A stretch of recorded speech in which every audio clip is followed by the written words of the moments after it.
ഈ വർഷത്തെ മണ്ഡലകാല പ്രഭാഷണം ഇന്ന് ആരംഭിക്കുക.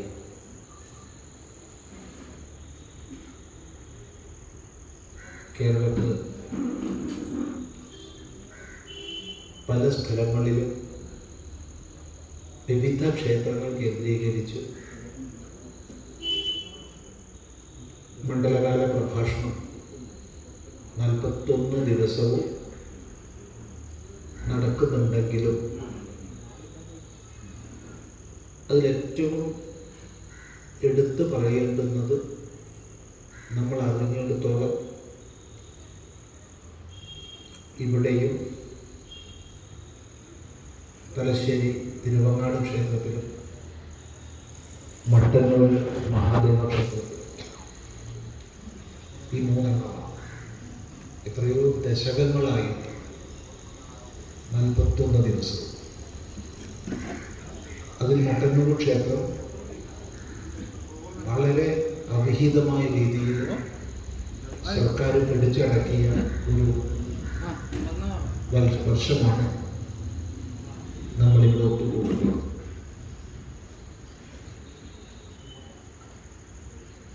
ധർമ്മധ്വംസനം ഏതെല്ലാം രീതിയിൽ ഏതാളോളം എന്ന് ചിന്തിക്കാൻ ഒരു സൂചന നൽകിക്കൊണ്ട് നമുക്കല്പം ഈ വിഷയത്തെക്കുറിച്ച് ആലോചിക്കാം. മണ്ഡലകാല പ്രഭാഷണങ്ങളുടെ ഭാഗമായിട്ട് എത്രയോ വർഷങ്ങളായി നമ്മളിവിടെ ഒത്തുകൂടുന്നു. എത്ര വർഷമാണെന്ന് ഓർമ്മയില്ല, ഏതായാലും 25-26 വർഷമൊക്കെ ആയിട്ടുണ്ടാവും. എല്ലാ വർഷവും വരുന്നു. ഏതെല്ലാമോ വിഷയങ്ങൾ ആലോചിച്ചു, അതൊന്നും ഓർമ്മയില്ല. സനാതന ധർമ്മത്തെക്കുറിച്ച് തന്നെ നമ്മൾ എത്ര പ്രാവശ്യം ചിന്തിച്ചു എന്നറിയില്ല. ഏതായാലും ഈ പ്രാവശ്യം ധർമ്മം എന്നാണ് ഇവിടെ ഇതിൻ്റെ സംഘാടകർ വിഷയം നിശ്ചയിച്ചിട്ടുള്ളത്. വളരെ സന്തോഷം.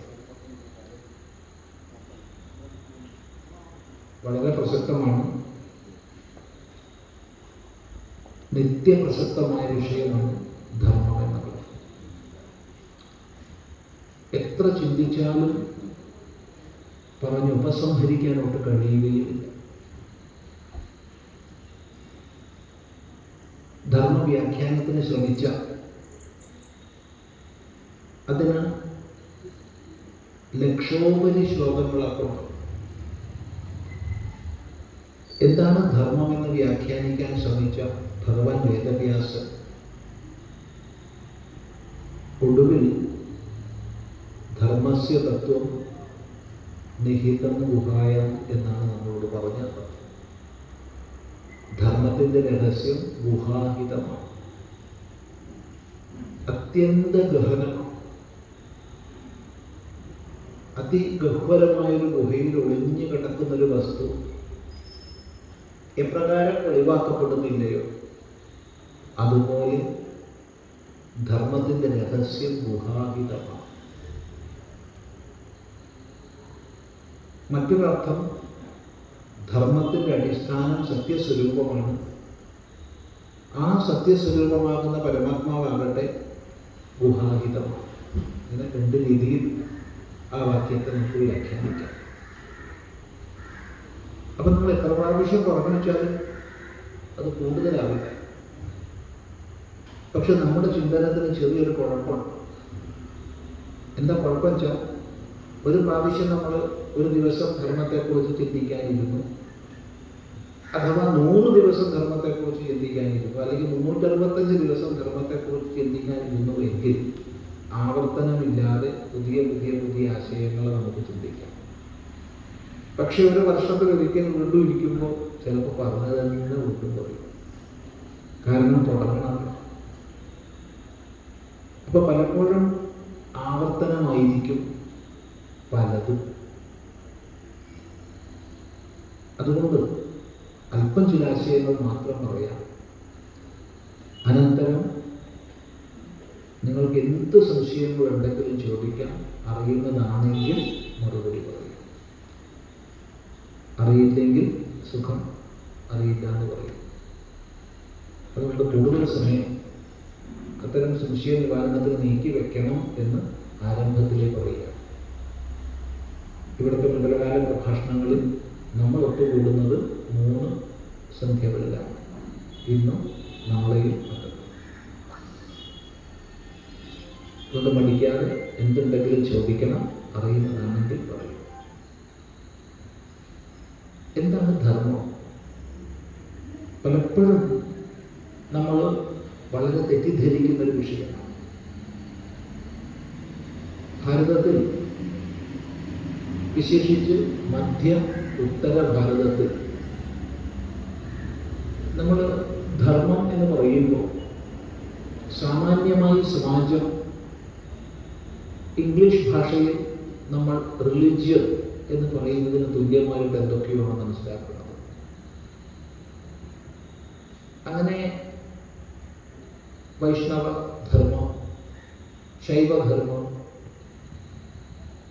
ഈസായി ധർമ്മം, ഇസ്ലാം ധർമ്മം എന്നൊക്കെ പറയും. കേരളത്തിൽ പലപ്പോഴും ധർമ്മം എന്ന് പറയുമ്പോൾ എന്തോ കൊടുക്കേണ്ട എന്തോ പറഞ്ഞു കേട്ടില്ലേ, ധർമ്മക്കാരൻ വന്നിട്ടുണ്ട്, ധർമ്മം കൊടുത്തോളൂ. അപ്പോൾ പൊതുവെ ആ പറച്ചിൽ കുറവാണ്.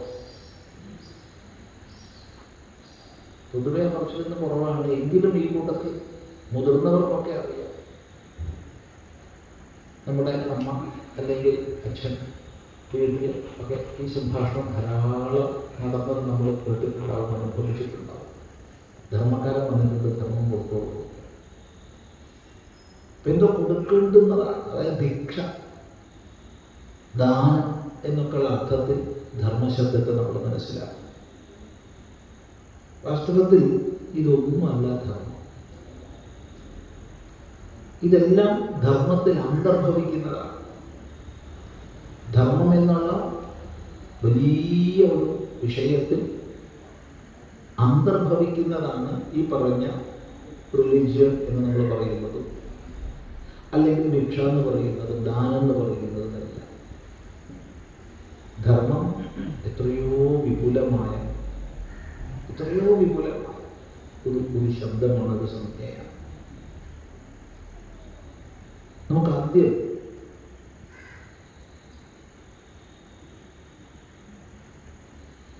ശബ്ദത്തെ ഒന്ന് ചിന്തിക്കാം.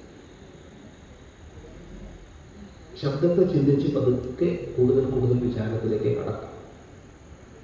ഇവിടെ സ്വാഗതത്തിൽ ശ്രീനാരായണ ഗുരുദേവൻ ധർമ്മസംബന്ധിയായി വളരെയേറെ പറഞ്ഞു വെച്ചതിനെ സൂചിപ്പിച്ചു. ഗുരുദേവൻ ധർമ്മ വ്യാഖ്യാനം ചെയ്തു. കാലികമായ ധർമ്മവ്യവസ്ഥയെ ഉപദേശിച്ചു. സനാതനമായ ധർമ്മത്തെ ഓർമ്മിപ്പിച്ചു. അങ്ങനെ അനേക രചനകളുടെ കൂട്ടത്തിൽ കേവലം ഒറ്റ ശ്ലോകത്തിൽ ധർമ്മം എന്തെന്ന് ഉപദേശിച്ചിട്ടുണ്ട്. ഒറ്റ ശ്ലോകം. അതിലേക്കൊക്കെ നമുക്ക് കടക്കാം. എങ്കിലും അതിന് മുമ്പായിട്ട് ധർമ്മം എന്ന ശബ്ദത്തെ നമുക്കൊന്ന് ശ്രദ്ധിക്കാം. ധാരണേ ധാരണ പോഷണയോ, ഇങ്ങനെ 2 ധാതുക്കളിൽ നിന്നും പരമായി മനുപ്രത്യയം ചേർത്താൽ ധർമ്മശബ്ദം സിദ്ധമാക്കാം. അപ്പോൾ അർത്ഥം ധരിക്കുന്നതെന്തോ, ധരിക്കപ്പെടുന്നത് എന്തിനാലോ, അഥവാ പോഷിപ്പിക്കുന്നതെന്തോ, പോഷിപ്പിക്കപ്പെടുന്നത് എന്തിനാലോ, അതാണ് ധർമ്മം. അല്പം കൂടി സ്പഷ്ടമാണ്. എന്താണ് ധരിക്കുന്നത്, അഥവാ ധരിക്കപ്പെടുന്നത് എന്തിനാലാണ്? അതാണ് ധാരണാ ധർമ്മ ഇത്യാഹു അഥവാ ധാര്യതേ അനേന ഇതി ധർമ്മം. ധരിക്കുന്നതെന്തോ ധരിക്കപ്പെടുന്നത് എന്തിനാലോ അതാണ് ധർമ്മം. എന്താ ഈ ധരിക്കപ്പെടുക എന്നൊക്കെ പറഞ്ഞാൽ? നോക്കൂ, നമുക്ക് ചിന്തിക്കാൻ കഴിയുന്നതിൽ വെച്ച് ഏറ്റവും സൂക്ഷ്മമായ ഒരു തലത്തിൽ നിന്ന് ആരംഭിക്കുക. നമുക്ക് ചിന്തിക്കാൻ കഴിയുന്നതിൽ വെച്ച് ഏറ്റവും വിപുലമായ മേഖല വരെ പോകുക. ശാസ്ത്ര പരിജ്ഞാനം ഏറുന്നതിനനുസരിച്ച് ഈ രണ്ട് മേഖലയും വിസ്തൃതമാണ്.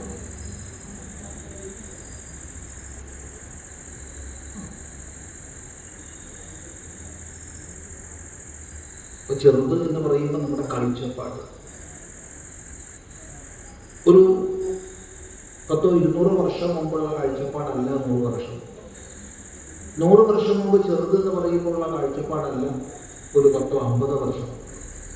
ഇന്ന് അതിലും എത്രയോ സൂക്ഷ്മത്തെ കാണാനുള്ള, അറിയാനുള്ള ശേഷിയിലേക്ക് നമ്മൾ ഉയർന്നു കഴിയും.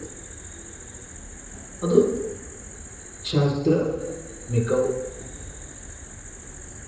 ഇനി വിപുലമായ മേഖലയെക്കുറിച്ച് ചിന്തിക്കുമ്പോഴോ ഗവേഷണങ്ങൾ മുന്നോട്ട് പോകുന്നതിനനുസരിച്ച് നമ്മുടെ കാഴ്ചപ്പാട് വിസ്തൃതമാവുകയാണ്.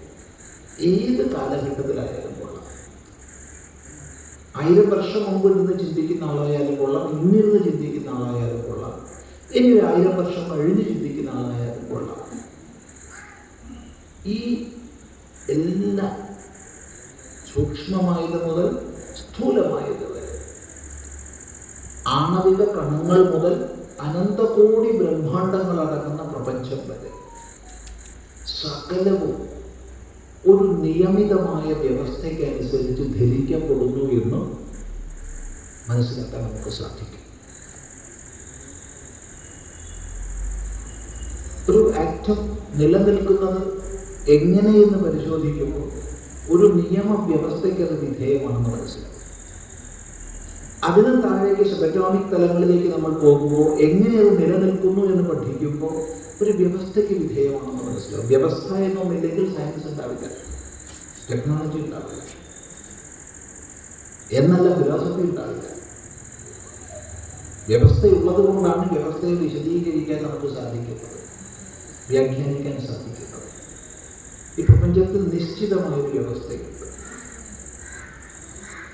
ഇനി അനന്തകോടി ബ്രഹ്മാണ്ടങ്ങൾ അടങ്ങുന്ന പ്രപഞ്ചം വരെ നാം നോക്കുന്ന സമയത്ത് അവിടെയും ഒരു വ്യവസ്ഥയ്ക്ക് വിധേയമാണില്ല.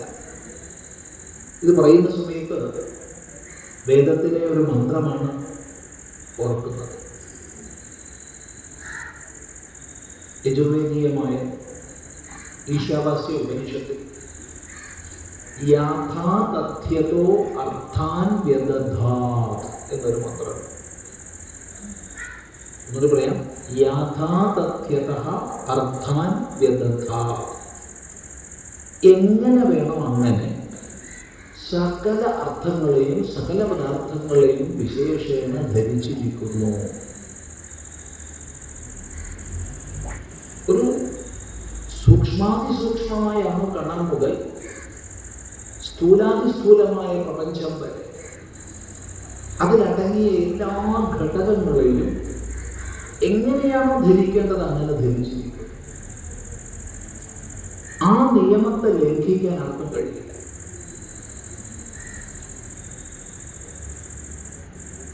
ഈ വാക്ക് പറയും ഒരുപാട് ചോദ്യങ്ങൾ വരാം, ഒരുപാട് ചോദ്യങ്ങൾ വരാം. പ്രതീക്ഷിക്കുന്നു, ചോദ്യം ചോദിക്കണം. ഒരു സൂചന അങ്ങോട്ട് തന്നെ ഇട്ട് തരാം. ഇന്നലെയാണ് നാസ പുറത്തുവിട്ട ഓസോൺ പാളിയിൽ വലിയ വിള്ളൽ വന്ന ചിത്രം പ്രസിദ്ധീകരിക്കപ്പെട്ടു. ആദ്യം ചെറിയ വിള്ളൽ പ്രസിദ്ധീകരിക്കപ്പെട്ടു, ഇന്നലെ പ്രസിദ്ധീകരിക്കപ്പെട്ടു വലിയ വിള്ളലുള്ളത്. അവിടെയും ഇവിടെയും ഭൂമികുലുക്കങ്ങളും കൊടുങ്കാറ്റുകളും എല്ലാം നമ്മൾ അറിയുന്നു. ഇപ്പൊ വ്യവസ്ഥയ്ക്ക് വിധേയമാണെങ്കിൽ ഇതൊക്കെ സംഭവിക്കുമോ? ചോദ്യങ്ങൾ വരാം, ചിന്തിക്കുക. പക്ഷെ നമുക്ക് പറയാനുള്ളത് വേദം പറഞ്ഞത് അതേപടി ആവർത്തിക്കുകയാണ്. ഒരു മാറ്റമില്ലാതെ ഇതെല്ലാം വ്യവസ്ഥയ്ക്ക് വിധേയമാണ്. യാഥാതഥ്യത എങ്ങനെ ഗുണമാക്കാൻ? അർത്ഥാന്ത്യതർത്ഥ, അർത്ഥങ്ങളെ വിഭജിച്ചിരിക്കുന്നു. എങ്ങനെ? ശാശ്വതേഭ്യ സമാഭ്യ, ശാശ്വതങ്ങളായ സംവത്സരങ്ങളെ കൊണ്ട്, കാലം ദേശം എന്നീ രണ്ടെണ്ണത്തെ കൊണ്ട്. എവിടെ ശാസ്ത്രത്തിൽ കാലം പറഞ്ഞാൽ അവിടെ ദേശം കൂട്ടിച്ചേർക്കണം, എവിടെ ദേശം പറഞ്ഞാൽ അവിടെ കാലം കൂട്ടിച്ചേർക്കണം. അതൊരു യുക്തിയാണ്. അപ്പൊ ദേശകാലങ്ങളാകുന്ന മാനങ്ങളെ കൊണ്ട് സകലത്തെയും വേണ്ടതുപോലെ ധരിച്ചിരിക്കുന്നു.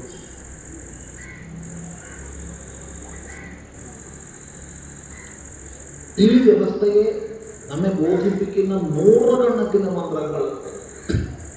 ഭയാദസ്യ അഗ്നിസ്തപതി ഭയാത്തപതി സൂര്യ, അവനുള്ള ഭയം കൊണ്ട് അഗ്നി തപിക്കുന്നു, സൂര്യൻ തപിക്കുന്നു. അല്ലെങ്കിൽ ഭീഷാസ്മാൻ വാതപവതേ, അതിലുള്ള ഭയം കൊണ്ട് വായു പ്രവഹിക്കുന്നു. താത്പര്യമെല്ലാം വ്യവസ്ഥയ്ക്ക് വിധേയമാണ്. എല്ലാം ഈ വ്യവസ്ഥയ്ക്കാണ് നമുക്ക് ധർമ്മം എന്ന് പറയാൻ കഴിയും. എന്തിനാൽ ധരിക്കപ്പെടുന്നുവോ, എന്ത് ധരിക്കുന്നുവോ അത് ധർമ്മം. ശ്രദ്ധിക്കുക.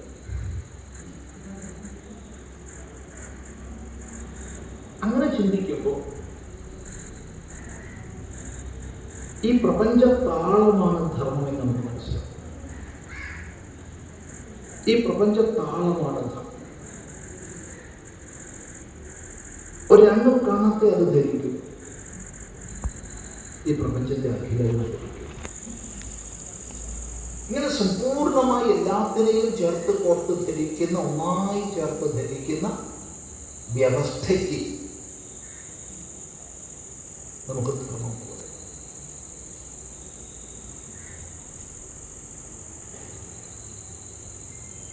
എങ്കിൽ പറയട്ടെ, ഇത് തന്നെയാകുന്നു സകലത്തെയും പോഷിപ്പിക്കുന്നത്, എല്ലാത്തിനെയും പോഷിപ്പിക്കുന്നത്. വ്യവസ്ഥയ്ക്ക് അനുരൂപമായി നിൽക്കുമ്പോൾ എല്ലാം പോഷിപ്പിക്കപ്പെടുന്നു. എവിടെ വ്യവസ്ഥയ്ക്ക് വിരുദ്ധമായിട്ടോ അല്ലെങ്കിൽ താളക്രമത്തിന് ഭിന്നമായിട്ടോ നമ്മൾ കഴിയുന്നുവോ അപ്പോൾ പോഷിപ്പിക്കപ്പെടുന്നില്ല. നമ്മൾ സാധാരണ പറയാറുണ്ട് അവതാളം. താളം തെറ്റിയാൽ അവതാളമാണ്.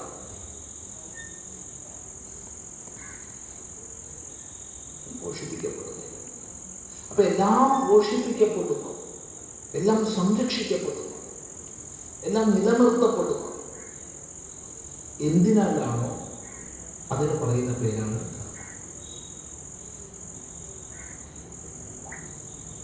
ഇങ്ങനെ പറയുമ്പോൾ അവിടെ ഒരു സംശയം നമുക്ക് വരാം. അങ്ങനെയാണെങ്കിൽ നമ്മൾ ധാർമ്മിക ജീവിതം എന്നൊക്കെ പറയാറുണ്ടല്ലോ. നമ്മുടെ ജീവിതം ധാർമ്മികമായിരിക്കണം. വേദം തന്നെ അനുശാസിക്കും ധർമ്മം ചര.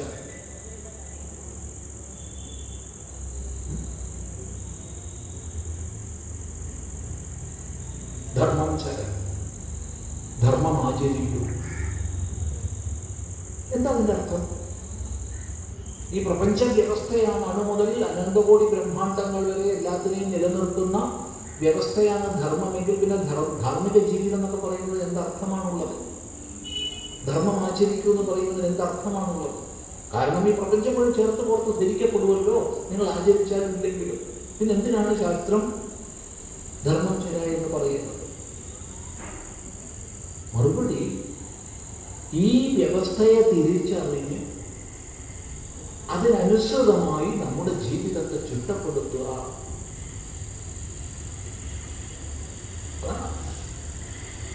ഈ പ്രപഞ്ചത്തെ മുഴുവൻ ചേർത്ത് കോർത്ത് നിർത്തുന്ന വ്യവസ്ഥയെ തിരിച്ചറിഞ്ഞ് അതിന് പൂരകമായി അതിനനുസൃതമായി നമ്മുടെ ജീവിതത്തെ നാം ചിട്ടപ്പെടുത്തുമ്പോൾ അത് ധാർമ്മിക ജീവിതമാണ്.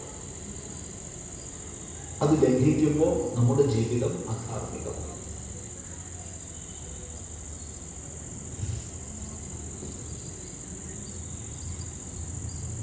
നോക്കൂ, ഒരു വ്യവസ്ഥ വ്യവസ്ഥ ഇതിനെ ചേർത്ത് പുറത്തു നിർത്തും. അതിനെ തിരിച്ചറിഞ്ഞതിന് പൂരകമായി നമ്മുടെ ജീവിതം നയിക്കും. അതാണ് ധാർമ്മിക ജീവിതം. ഭഗവാനെ, എൻ്റെ വാക്കുകളെ കൊണ്ട് അഥവാ എൻ്റെ ചിന്തകളെ കൊണ്ട് അഥവാ എൻ്റെ ബാഹ്യ പ്രവൃത്തികളെ കൊണ്ട് ഈ പ്രപഞ്ച താളത്തിനൊരു ദോഷം ഉണ്ടാവരുതേ. ഈ ഒരു സങ്കല്പത്തോടുകൂടി നമ്മുടെ ജീവിതം ക്രമീകരിക്കുമ്പോൾ അത് ധാർമ്മിക ജീവിതമാണ്. അതുകൊണ്ട് മഹാഭാരതത്തിൽ ഒരിടത്ത് വ്യാസഭഗവാൻ നമ്മളോട് പറഞ്ഞു തരുന്നുണ്ട്, ശ്രൂയതാം ധർമ്മ സർവസ്വം ശ്രുത്വൈതനവധാര്യതാം ആത്മനാ പ്രതികൂലാനി പരേഷാം ന സമാചരേത്. ശ്രൂയതാം ധർമ്മ സർവസ്വം, ധർമ്മത്തിൻ്റെ സാര സർവസ്വം നിങ്ങൾ കേട്ടുകൊള്ളൂ. നമ്മളുടെ പറയുന്നത് ധർമ്മത്തിൻ്റെ സാരം കേട്ടുകൊള്ളൂ. കേട്ട് എഴുന്നേറ്റ് പോയിട്ടൊരു കാര്യമില്ല. ഓ, ഞാൻ ധാരാളം കേട്ടോ, എത്ര അല്ല ഞാൻ കേൾക്കണോ, ഒരു പ്രയോജനമില്ല. പിന്നെ ശ്രുത്വൈത അവധാര്യത, കേട്ടിട്ട് ഇതിനെ അവധാരണം ചെയ്യണം, ഉറപ്പിക്കണം, ഉള്ളിലുറപ്പിക്കണം. ഉള്ളിലുറച്ചു കഴിഞ്ഞാൽ അതിനനുസരിച്ചേ വാക്ക് വരൂ, ഉള്ളിലുറച്ചു കഴിഞ്ഞാൽ അതിനനുസരിച്ചേ പ്രവൃത്തി വരൂ. അങ്ങനെ ഉറപ്പിക്കണം. എന്താണ്? ആത്മന പ്രതികൂലാനി പരേഷാം ന സമാചരേ, തനിക്ക് പ്രതികൂലമായത് മറ്റുള്ളവരോട് ചെയ്യരുതേ. ഒരാൾ എന്ത് നമ്മോട് ചെയ്താൽ അത് നമുക്ക് പ്രതികൂലമാകുമോ അത് നമ്മൾ മറ്റൊരാളോട് ചെയ്യരുതേ. എന്തിൻ്റെ അർത്ഥം? ഞാൻ നേരത്തെ പറഞ്ഞത്, ഈ പ്രപഞ്ചത്തിനൊരു വ്യവസ്ഥയുണ്ട്. ആ വ്യവസ്ഥയിൽ നമ്മളൊക്കെ ചേർന്നിരിക്കുക. അപ്പോൾ ആ വ്യവസ്ഥയ്ക്കനുസരിച്ച് ഒരു വ്യക്തിക്ക് പ്രതികൂലമായത് നമ്മൾ ചെയ്യരുതേ, ഒരു ശക്തിക്ക് പ്രതികൂലമായത് നമ്മൾ ചെയ്യരുതേ. ആര് നമ്മളോട് എന്ത് ചെയ്താൽ അത് പ്രതികൂലമാണെന്ന ചിന്ത നമുക്കുണ്ടാവുക, അത് നമ്മൾ മറ്റൊരാളോട് ചെയ്യരുതേ.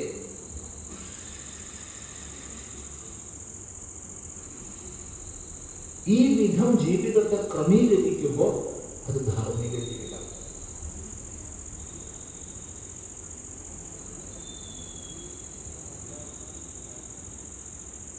ഈ ധർമ്മത്തെയാണ്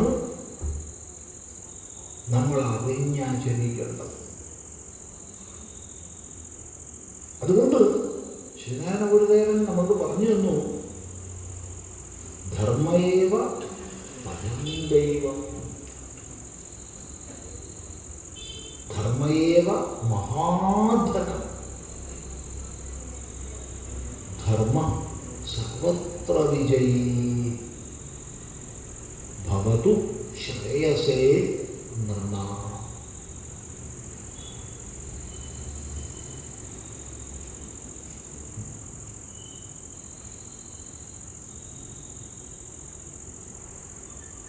നിങ്ങളൊരു പ്രസംഗം കേൾക്കാനായിട്ട്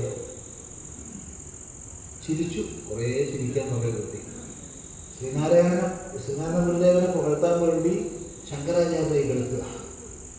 അതിൽ പ്രഭാഷകൻ പറയുകയാണ്, സാമാന്യ ജനങ്ങൾക്ക് മനസ്സിലാവാത്ത സംസ്കൃത ഭാഷയിൽ ശങ്കരാചാര്യ എഴുതിയപ്പോൾ ശ്രീനാരായണ ഗുരുദേവൻ സുലളിതമായ മലയാളത്തിൽ എഴുതി. നല്ല മലയാളങ്ങളൊക്കെ.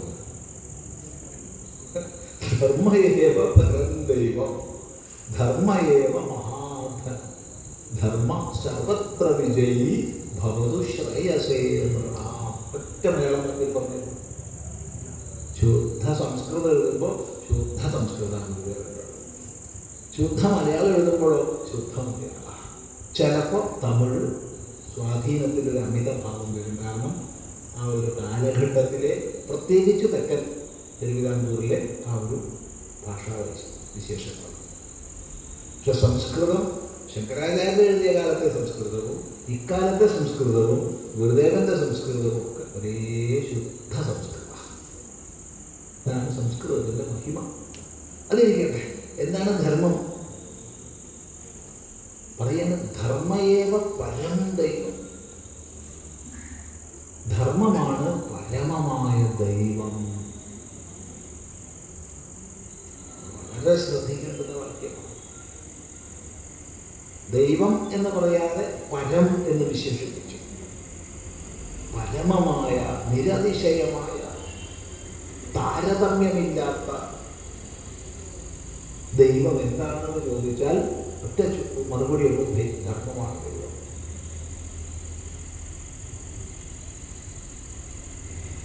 നേരത്തെ സൂചിപ്പിച്ച വ്യവസ്ഥ, പ്രപഞ്ച വ്യവസ്ഥ എല്ലാത്തിനെയും ചേർത്ത് കോർത്ത് നിർത്തുന്നു. യാതൊന്നിനെ തിരിച്ചറിഞ്ഞ് നമ്മളെല്ലാം ജീവിതത്തെ അനുവർത്തിക്കണമോ അതാണ് പരമമായ ദൈവം. എന്താ ദൈവം?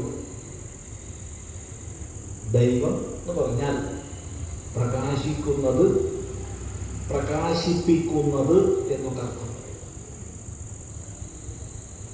ദേവശബ്ദത്തിന് അനേക അർത്ഥങ്ങളുണ്ട്.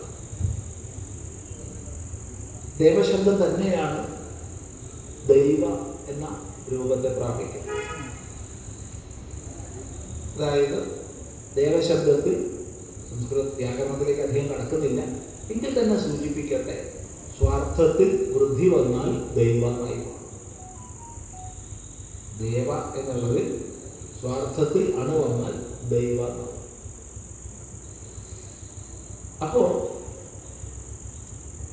എന്താ ദേവശബ്ദം? ദേവശബ്ദത്തിന് യാസ്ക മഹർഷി തൻ്റെ നിരുക്തത്തിൽ, ദൈവത കാണ്ഡത്തിൽ പ്രധാനമായി 4 അർത്ഥങ്ങൾ പറഞ്ഞു. എന്താണ് ദേവ എന്ന് പറഞ്ഞത്?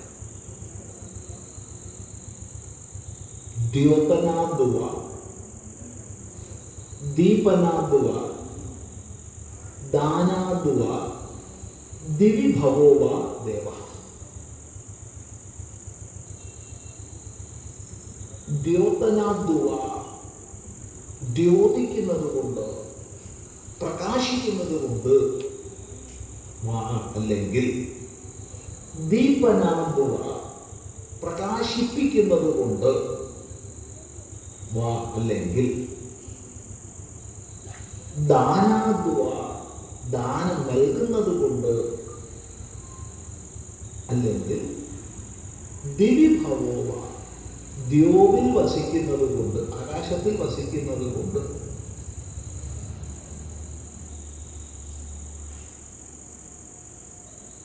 ദേവ. അതുകൊണ്ടാണ് ദേവൻ എന്ന് പറയുന്നത്.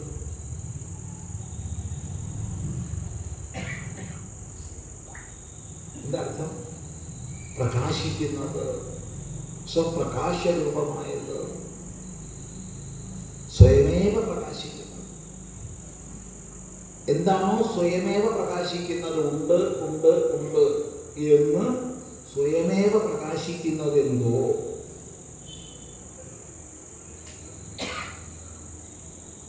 ഇവിടെ മുമ്പ് കാലത്ത്, മുമ്പെന്ന് പറഞ്ഞാൽ ഏറെ മുമ്പല്ല, ഏതാനും ദശകങ്ങൾക്കൊക്കെ മുമ്പ് നമ്മുടെ നാട്ടിലൊക്കെ അവിടെ എവിടെയും കൂടിയിരുന്ന പല ചർച്ചകളും തർക്കങ്ങളൊക്കെ ഉണ്ടാവുക. ഒരാൾ പറയും ദൈവമുണ്ട്, വേറൊരാൾ പറയും ദൈവമില്ല.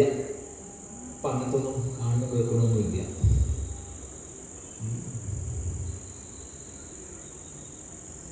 അപ്പം അങ്ങനത്തെ ഒരു ചർച്ചകൾ പൊതുവെ നമ്മുടെ നാട്ടിൽ ഇല്ല. നമ്മുടെ നാട്ടിൽ നല്ല ലോകത്ത് എവിടെയില്ല. പണ്ട് നല്ലോണം ഉണ്ടായിരുന്നു. ദൈവം ഉണ്ട് ഒരാൾ, ദൈവം ഇല്ലാത്ത ഒരാൾ, ഗംഭീരമായിട്ട് ലഹളയാവും. അവസാനം ഒരാൾ പിരിഞ്ഞു പോവുകയും ചെയ്യും. ദൈവം ഉണ്ടെന്ന് പറഞ്ഞാൽ ഉണ്ടെന്ന് പറഞ്ഞുകൊണ്ട് പോകും, ഇല്ലയെന്ന് പറഞ്ഞാൽ ഇല്ലയെന്ന് പറഞ്ഞുകൊണ്ട് കുറേ അന്തരീക്ഷ മലിനീകരണം ഉണ്ടാക്കി എന്നല്ലാതെ വേറെ പ്രയോജനമൊന്നും ഉണ്ടാക്കുകയില്ല. അവിടെ നമുക്ക് മനസ്സിലാക്കേണ്ടുന്നത്, ദൈവമുണ്ടെന്നോ ദൈവമില്ലെന്നോ പറയുന്ന 2 കൂട്ടരും ഒരുപോലെ ബന്ധമാണ് ചെയ്യുന്നത്. എന്താണോ ഉള്ളത് അതാണ് ദൈവം. ഉണ്മയാണ് ദൈവം, അസ്തിത്വമാണ് ദൈവം. ഞാനുണ്ട്, നീയുണ്ട്, അതുണ്ട്, ഇതുണ്ട് എന്ന് നമ്മൾ പറയുമ്പോൾ, കൃമിയുണ്ട്, കീടമുണ്ട്, ബ്രഹ്മാവുണ്ട്, വിഷ്ണുവുണ്ടെന്ന് പറയുമ്പോൾ എന്താണോ ഉണ്ടെന്നുള്ള ഉണ്മ, ആ ഉണ്മയാണ് ദൈവം. ഉണ്ടെന്ന് പ്രകാശിക്കുന്നത്.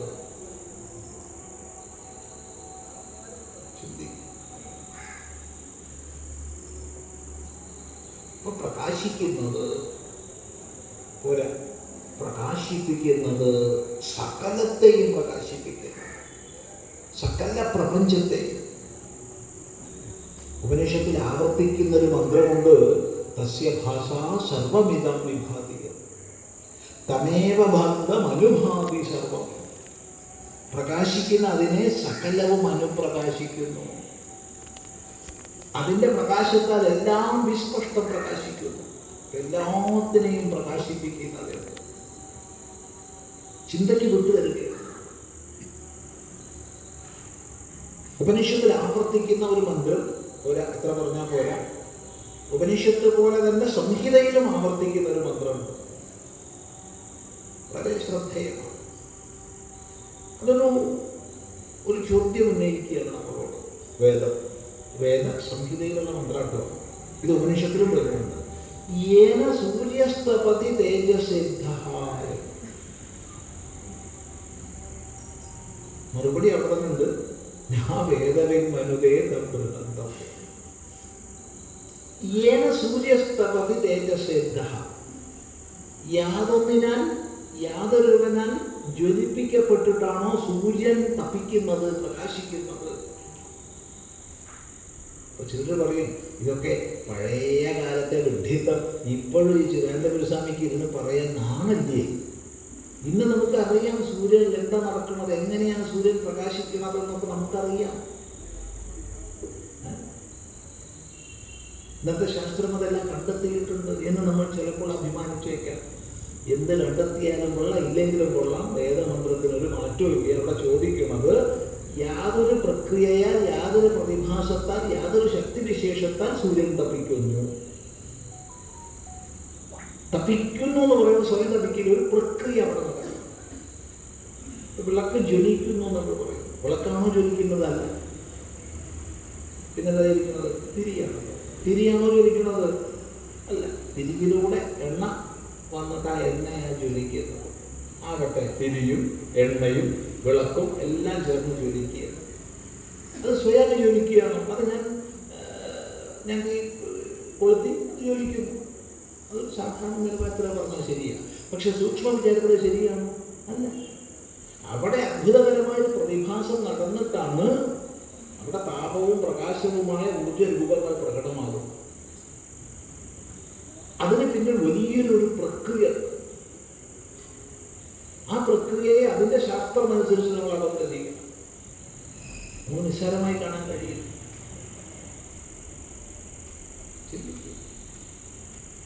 എങ്കിൽ ഇതേ പ്രക്രിയയാണ് സൂര്യനിൽ നടക്കുന്നത്. അതിന്റെ വ്യാഖ്യാനങ്ങൾ ഭിന്നമായിരിക്കും.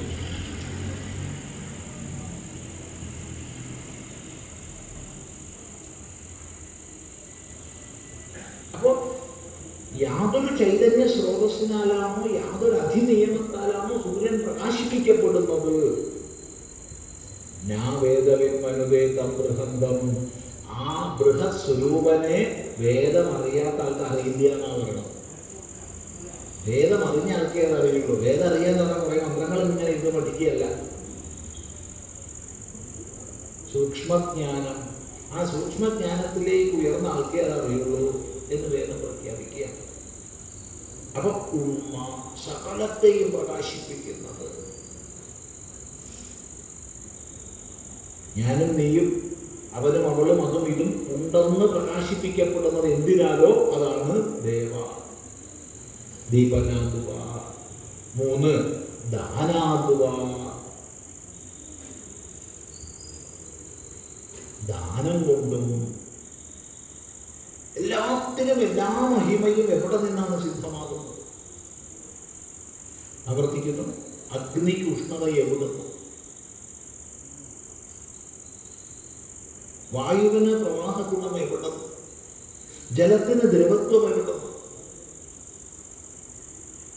അതെല്ലാം സ്വാഭാവികം എന്ന് പറഞ്ഞാൽ പറ്റില്ല. ഒരു കാര്യമുണ്ടെങ്കിൽ കാരണം ഉണ്ടാകണം. ഒരു പ്രതിഭാസം ഉണ്ടെങ്കിൽ ആ പ്രതിഭാസത്തെ നിയന്ത്രിക്കുന്ന ഒരു നിയമം ഉണ്ടാകണം.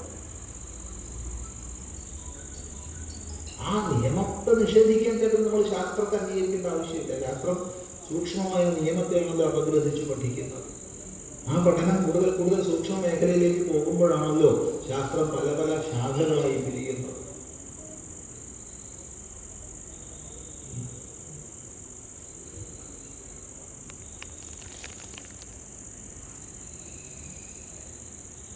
അപ്പോൾ എല്ലാ പ്രതിഭാസങ്ങൾക്കും ആ പ്രതിഭാസത്തിന്റെ പിന്നിൽ ഉള്ള മഹിമയെ ദാനം ചെയ്യുന്നതാണ്. അവനാണ് ദേവൻ. നാലാമത് പറയുന്നു, ദിവിഭവോവ, ദ്യോവിൽ നിവസിക്കുന്നവനാരോ,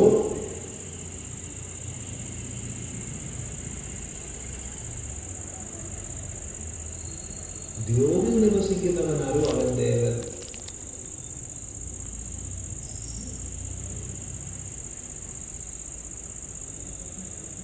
ഈ ദ്യോവിനെ കുറിച്ചാണ് ശ്രീനാരായണ ഗുരുദേവൻ പഴുത്തുവാരുമരുതേ എന്ന് പറഞ്ഞിട്ട് ജനനി നവരത്ന മഞ്ചരി ഉപസംഹരിക്കുന്നു. ഏതാണ് ദ്യോ?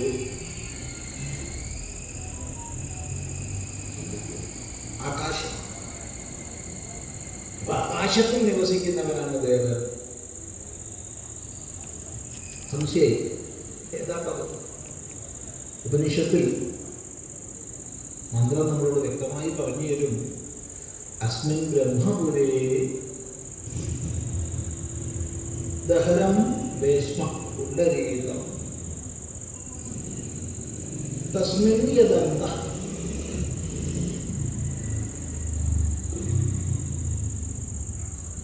തദന്വേഷ്ടവ്യം തദ്വാ വിജിജ്ഞാസിതവ്യം.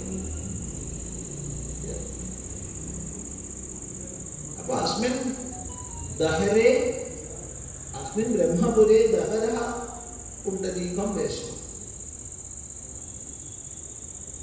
തസ്മിൻ യദന്തരാകാശം തസ്മിൻ യദ് തത് അന്വേഷ്ടവ്യം തദ്വാവ വിജിജ്ഞാസിതവ്യം. ഈ ബ്രഹ്മപുരത്തിൽ വളരെ സൂക്ഷ്മമായൊരു താമരമുട്ടുണ്ട്. ഈ ബ്രഹ്മപുരത്തിൽ വളരെ സൂക്ഷ്മമായ ഒരു താമരമുട്ടുണ്ട്. ഏതാണ് ഈ ബ്രഹ്മപുരം? ബ്രഹ്മസാക്ഷാത്കാരത്തിന് ആലംബമാകുന്ന ഈ പുരം തന്നെ, ഈ പട്ടണം തന്നെ. ബ്രഹ്മത്തിന്റെ അധിഷ്ഠാന സ്ഥാനമായ ഈ പുരം തന്നെ. ഈ പുരം ശരീരം. ഈ ശരീരം തന്നെയാണ് ബ്രഹ്മപുരം. ബ്രഹ്മപുരം കൂടി വേറെ എങ്ങോട്ട് പോകണം?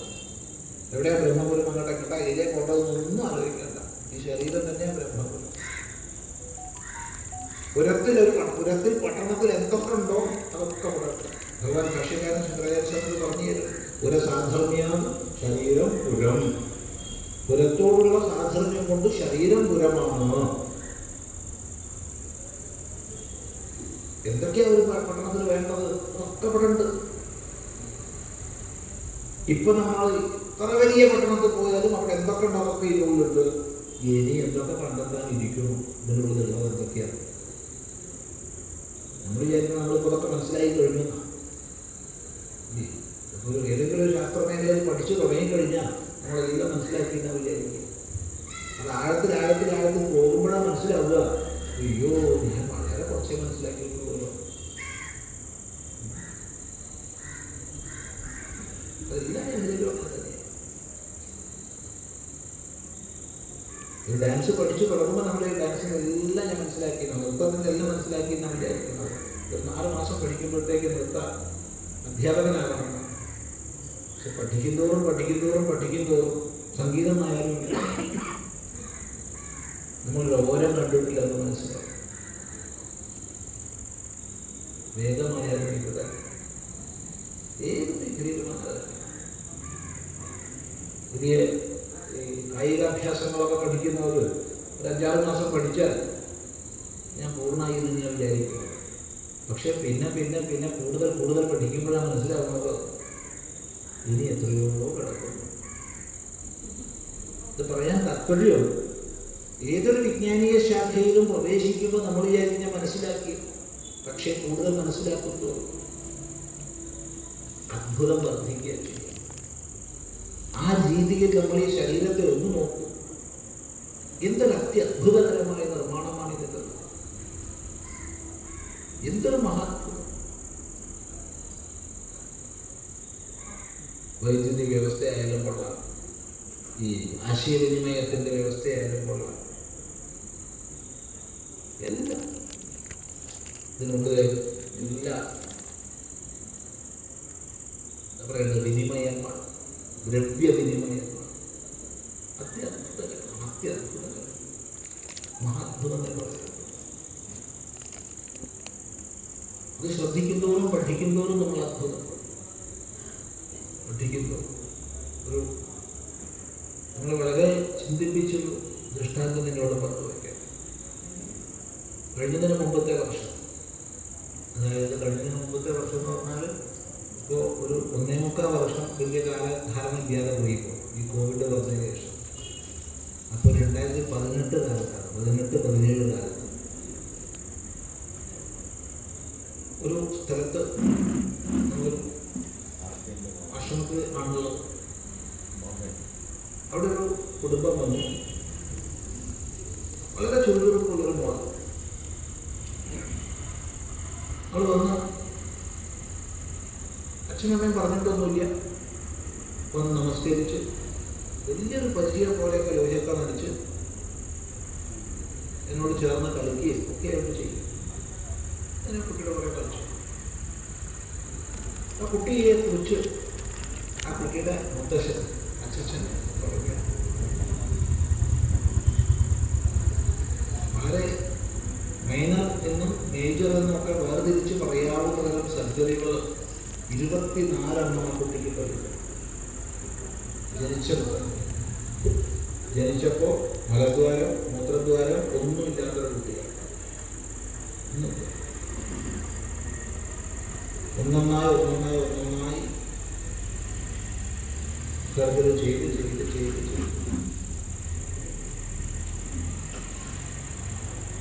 അതിൽ ഈ അവസാനം ഉണ്ടായ സർജറിയാണ്. 1.5 ദിവസം നീണ്ടു നിന്ന സർജറിയാണ്.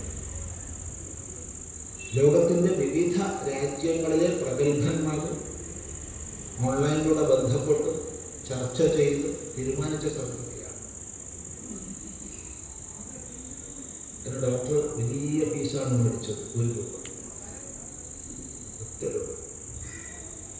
ആ സർജറി ചെയ്ത ഡോക്ടർ മേടിച്ച ഫീസ് 1 രൂപയാണ്. അത് പറയുമ്പോൾ അച്ഛൻ്റെ കണ്ണിന് ധാരയായിട്ട് വെള്ളമാവും. എന്താണ് ഈ അവസാനത്തെ സർജറിയുടെ വിശേഷം വെച്ചാൽ, ഈ കിഡ്നിയിൽ നിന്ന് മൂത്രദ്വാരം വരെയുള്ള ഒരു പുതിയൊരു കുഴലുണ്ടാക്കുക. പലതരത്തിൽ ആലോചിച്ചിട്ട് ചർച്ചകൾ ചെയ്ത് അവസാനം അവർ കണ്ടെത്തിയത് ചെറുകുടലിൽ ഒരു പീസ് എടുത്തിട്ട് ഉണ്ടാക്കാൻ തീരുമാനിച്ചത്. പക്ഷെ അവരെ വലിയൊരു പ്രശ്നമായി അവർക്ക് തീർന്നത്, ഇത് ധാരാളം ചെയ്യുന്നുണ്ടപ്പോൾ ഇത്തരം സർജറി. പക്ഷേ ഈ കുട്ടിയുടെ ശരീരഘടന വളരെ വിശേഷമാണ്. എന്താണോ കുടലിൻ്റെ സ്വഭാവം കണ്ടത് അതിന് നേരെ വിപരീതമാണ് കിഡ്നിയിൽ നിന്ന് വരേണ്ടത് ട്യൂബ്. ഒന്ന് പുറമേയുള്ളതിനകത്തേക്ക് ആഗിരണം ചെയ്യുന്ന സ്വഭാവമാണ്, മറ്റൊരു അകത്തുള്ളതിന് പുറത്തേക്ക് കൊടുക്കുന്ന സ്വഭാവമാണ് ആ ട്യൂബുകൾ പ്രകൃതിയാണ്. അപ്പം അത് തിരിച്ച് ഫിറ്റ് ചെയ്യുമ്പോൾ എന്തൊക്കെ അപകട സാധ്യതകളുണ്ട്. അങ്ങനെ ചർച്ച ചെയ്ത് അവസാനം അവരെത്തിച്ചേർന്ന നിഗമനം, ഈ സർജനും പ്രധാന സർജനും അമേരിക്കയിലുള്ള ഏതൊരു ഡോക്ടർ ആരാന്ന് അറിയില്ല, അമേരിക്കൻ തന്നെയാണ്. അവരെത്തിച്ചേർന്ന നിഗമനം ഇതാണത്രേ, നമുക്കിത് ചെയ്യാനേ പറ്റും, ബാക്കിയെല്ലാം ആ ബോധത്തിന് വിട്ടുകൊടുക്കുക.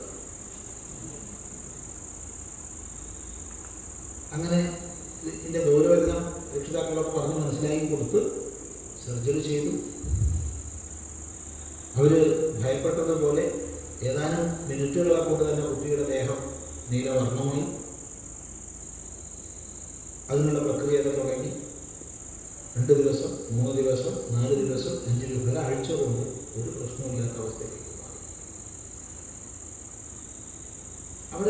അവിടെ എത്തിച്ചേർന്ന നിഗമനം സാധാരണഗതിയിൽ വ്യാഖ്യാനിക്കാൻ സാധിക്കാത്ത രീതിയിൽ ഇതെല്ലാം ആ ഒരു ബോധത്തിൻ്റെ ക്രമീകരണമാണ്.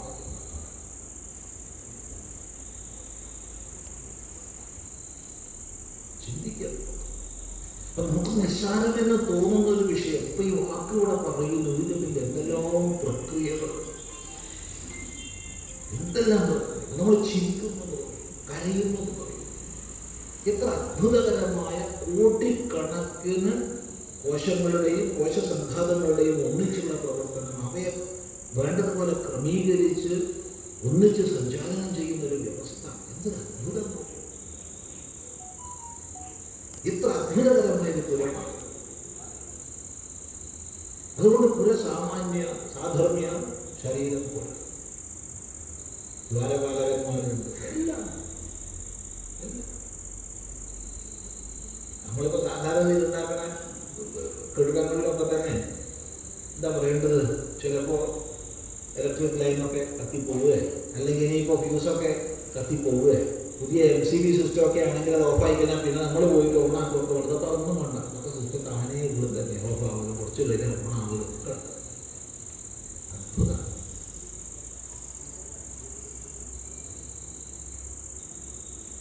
ഇതിൽ സൂക്ഷ്മമായൊരു താമരമുട്ടുണ്ട്. അതെവിടെയാന്ന് അന്വേഷിക്കാനാണ് പറയുന്നത്. സൂക്ഷ്മമായതാണ്, വലുതല്ല, ദഹനം എന്ന് പറയുന്നത്. മാത്രമല്ല അതിനെ ഉപനിഷത്ത് വിശേഷിപ്പിച്ചിട്ടുണ്ട് വേശ്മാണ്, വാസസ്ഥാനം. വാസസ്ഥാനമായൊരു താമരമുണ്ട്. അപ്പൊ വാസസ്ഥാനം എന്ന് പറയുമ്പോൾ ഹരിയോ വാസസ്ഥാനമാണല്ലോ. ഹരിയോ ഒരു വാസസ്ഥാനമാണ്, അത് സൂക്ഷ്മവുമാണ്, ചെറുതാണ്. അത് അന്തഃ ആകാശം, അതിനുള്ളിൽ ആകാശമുണ്ട്.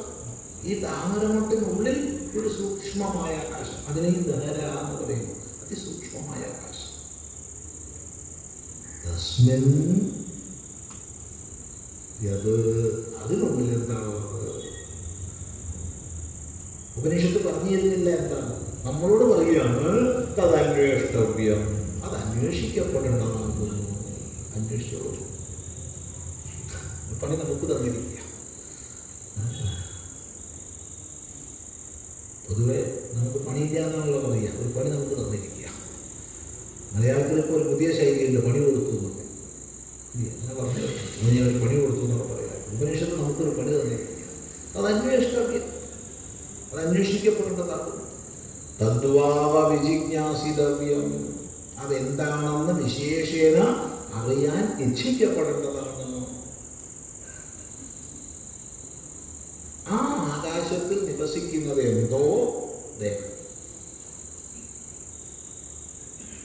എന്താണ് കണ്ടെത്താം? ദിവിബഭൂവ. ഈ ദേവശബ്ദത്തിന്റെ അനേകാർത്ഥങ്ങളെ മനസ്സിൽ വെച്ചുകൊണ്ട് ശ്രദ്ധിക്കുക. ധർമ്മയേവ പരം ദൈവം. ധർമ്മമാണ് എല്ലാത്തിനെയും പ്രകാശിപ്പിക്കുന്നത്. ധർമ്മമാണ് സ്വയം പ്രകാശിക്കുന്നത്. ധർമ്മമാണ് നമുക്ക് എല്ലാ മഹിമകളെയും ദാനം ചെയ്യുന്നത്. ധർമ്മം തന്നെയാണ് ഉള്ളിലിരുന്ന് ദ്യോതിപ്പിച്ച് നമ്മെ മുന്നോട്ട് നയിക്കുന്നത്. ധർമ്മയേവ പരം ദൈവം. അങ്ങനെയാണ്.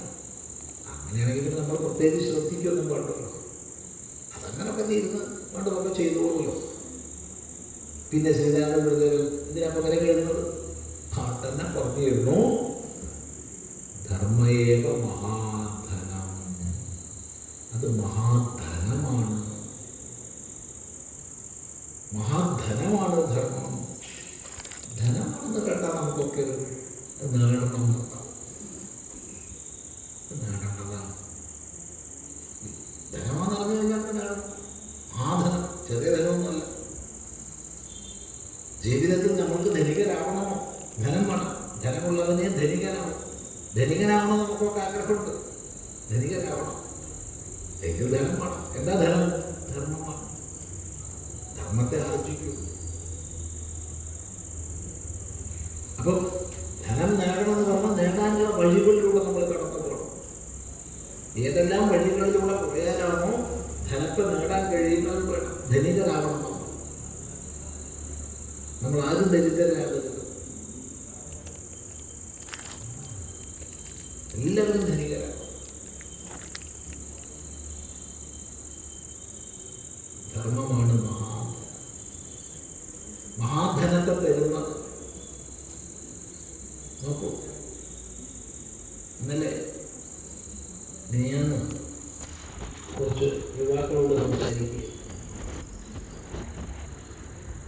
മുഴുവൻ യുവജനങ്ങളാണ്. ഇപ്പോൾ എല്ലാവരും ഒന്നും കാണുന്നില്ല, കുറച്ച് പേരെയൊക്കെ കാണുന്നുള്ളൂ. ഈ ഓൺലൈനുള്ളപ്പോൾ എല്ലാവരും ഇപ്പോൾ വരച്ച വരയിൽ നിർത്തിയിരിക്കുകയാണ്. വരച്ച വരെയാണ് ഓൺലൈൻ, എല്ലാവരും വരച്ച വരയിൽ നിർത്തിയിരിക്കുക.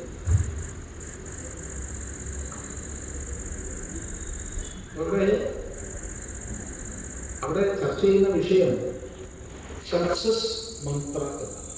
വിഷയമാണ് സക്സസ് മന്ത്ര, വിജയമന്ത്ര. അപ്പൊ ആ വിഷയത്തിലേക്ക് കടക്കണമെങ്കിൽ ആദ്യം ഈ സക്സസ് എന്താണെന്ന് അറിയണ്ടേ? എന്താണ് ജീവിത വിജയം? എന്ത് ജീവിത വിജയം? ആർക്കും അവിടെ പറയാൻ പറ്റും എന്താ ജീവിത വിജയം?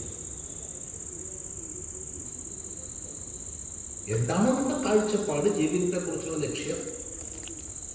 അതിനനുസരിച്ച് വിജയം നൽകുന്നത്. ഒരാള് മഹാമടിയനായ ഒരു ദേഹം ഇളകാതെ ഇരിക്കണമെന്നാണ് അയാളുടെ ലക്ഷ്യം. അടി ഇളകാതെ സുഖമായിട്ടിരിക്കണമെന്നാണ് അയാളുടെ ലക്ഷ്യം. എങ്കിൽ അയാളുടെ ജീവിത വിജയം എന്താ? അലസനായി മടിയനായി സുഖമായിട്ട് ഇരിക്കാൻ കഴിയും. അല്ലാതെ അയാൾക്ക് ഉയർന്ന ലക്ഷ്യങ്ങളില്ല, അയാൾക്ക് ഉയർന്ന സ്വപ്നങ്ങൾ മറ്റൊന്നുമില്ല. അത് തന്നെയാണ്, അതുതന്നെയാണ് ഉയർന്നത്. അല്ല എന്നാലും പറഞ്ഞേക്കരുത്.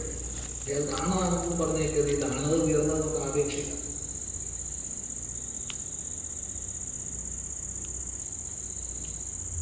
പണം നേടാൻ വേണ്ടി എന്തും ചെയ്യും. ചില അറിവ് നേടാൻ വേണ്ടി എന്ത് പണവും ഉപേക്ഷിക്കാനും കഴിയും. ആപേക്ഷികമാണ്, തീർത്തും അപേക്ഷിതം. സുഖം എല്ലാവരും ഇച്ഛിക്കുന്നു. ഈ പറഞ്ഞതിലൂടെയൊക്കെ സുഖം കിട്ടണം. അലസനായിരിക്കുമ്പോൾ സുഖം ഇല്ല നമുക്ക് പറയാൻ പറ്റില്ല. നല്ല അധ്വാനം ചെയ്ത് ഒരു കാര്യസാധ്യത ഇച്ഛിക്കുന്നത് നല്ല അധ്വാനിച്ച കാര്യസാധ്യത ഉണ്ടാവുമ്പോൾ സുഖമുണ്ട്. ആപേക്ഷികമാണ്, തീർത്തും ആപേക്ഷികമാണ്. അല്ല ഇന്നതാണ് എന്ന് നമുക്ക് പറയാൻ പറ്റില്ല. സുഖം പറയാൻ പറ്റില്ല. അപ്പൊ ജീവിത ലക്ഷ്യം എന്നുള്ളത് തീർത്തും വിഭിന്നമാണ്. എന്താണ് വിജയം പറയാൻ പറ്റില്ല, ആപേക്ഷികമാണ്. എന്താണോ അത് നേടാൻ നമ്മൾ പരിശ്രമിക്കുക. എങ്കിൽ ഇവിടെ ഗുരുദേവൻ നമ്മളോട് പറഞ്ഞു തരികയാണ്, മഹാധനം ജീവിതത്തിൽ നേടേണ്ടുന്ന ഏറ്റവും വലിയ സമ്പത്ത്. ഒരു സംശയമില്ലാതെ പറയാൻ ധർമ്മമാണ്.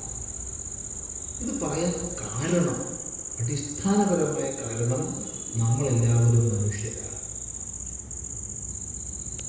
പുരുഷാർത്ഥക്രമം ഇതര ജീവികളെ സംബന്ധിച്ച് നമ്മൾ പഠിക്കുമ്പോൾ കാമത്തിൽ ആരംഭിക്കേണ്ടി വരും. വളരെ ഈ വിഷയം ശ്രദ്ധിക്കണം എന്ന് പ്രത്യേകിച്ച് പറയാം. പുരുഷാർത്ഥങ്ങളെക്കുറിച്ച് ഇതര ജീവികളെ സംബന്ധിച്ച് നമ്മൾ ശ്രദ്ധിക്കുമ്പോൾ കാമമാണ് പ്രഥമ പുരുഷാർത്ഥം എന്ന് പറയേണ്ടി വരും. കാരണം ഇണ ചേരാനും ഇര തേടാനും സർവജന്തു സഹജമായി കാമമുണ്ട്. ഇര ഇണ എന്നിവ പ്രസക്തമാകുന്ന ആ ഒരു കാമം, ആഗ്രഹം ആർക്കില്ലാതെ കൃമിയിലും കീടത്തിലും ഒഴുകിലും പകത്തിലും മനുഷ്യരുടെ പട്ടിയിലും പൂച്ചയിലും കാക്കയിലും കോഴിയിലും എല്ലാത്തിലും സർവജന്തു സഹജമാണ്. കാമപ്രാപ്തിക്കായിക്കൊണ്ട് വസ്തുവകകളെ സമാഹരിക്കണം, തൻ്റെ കാമ്യത്തെ നിലനിർത്തണം എന്ന് വരുമ്പോൾ അർത്ഥം എന്നുള്ള പുരുഷാർത്ഥം വരും. അപ്പോൾ കാമം, അർത്ഥം എന്നിവ പ്രാഥമിക തലത്തിൽ വരുന്നു. എന്നാൽ മനുഷ്യനെ സംബന്ധിച്ച് പ്രഥമ പുരുഷാർത്ഥം കാമമല്ല. അതുകൊണ്ട് ഋഷീശ്വരന്മാർ നമ്മളെ പറഞ്ഞ് പഠിപ്പിച്ചു ധർമാർത്ഥ കാമമോക്ഷങ്ങളാണ്. കാരണം ഇവിടെ പ്രാഥമിക പുരുഷാർത്ഥം ധർമ്മമാണ്. ധർമ്മം പ്രാഥമിക പുരുഷാർത്ഥമായിട്ടുള്ളവരെ മനുഷ്യരാണെന്ന് പറയുന്നത്.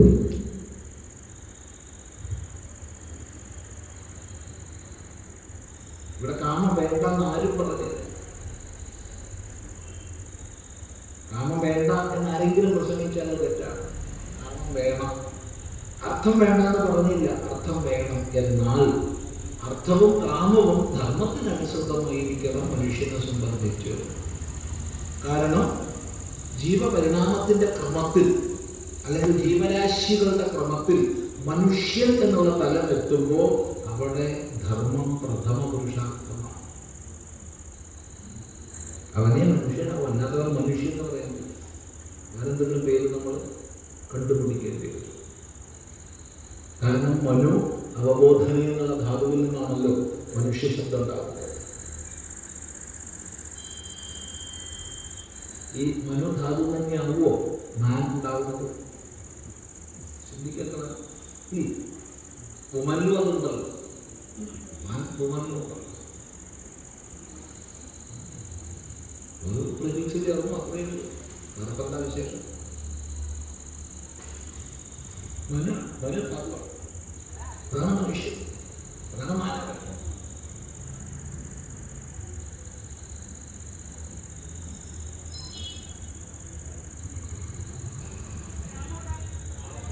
മനുവിനൊക്കെ കേൾക്കുമ്പോൾ തന്നെ മനുവാദം അത് ഇതെന്നൊക്കെ പറഞ്ഞ പുതിയ സംശയങ്ങളൊക്കെ കിടന്നതാണ്. കേൾക്കുമ്പോഴത്തേക്ക് ചിലർക്ക് ദേഷ്യം പിടിക്കും. മനുവിന് കേൾക്കുമ്പോഴത്തേക്ക് ദേഷ്യം. ഏതായാലും മനുവാണ് മനുഷ്യൻ, സംശയമൊന്നുമില്ല. മാനവൻ.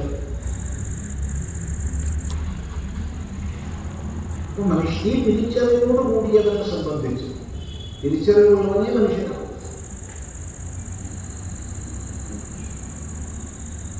അവനെ ജീവിക്കുന്നത്,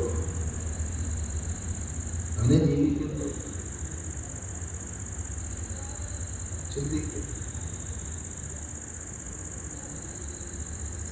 ആരോഗ്യമുള്ളവനാണ് ജീവിക്കുന്നത്, അല്ലാത്തവർ ജീവിക്കുന്നില്ല.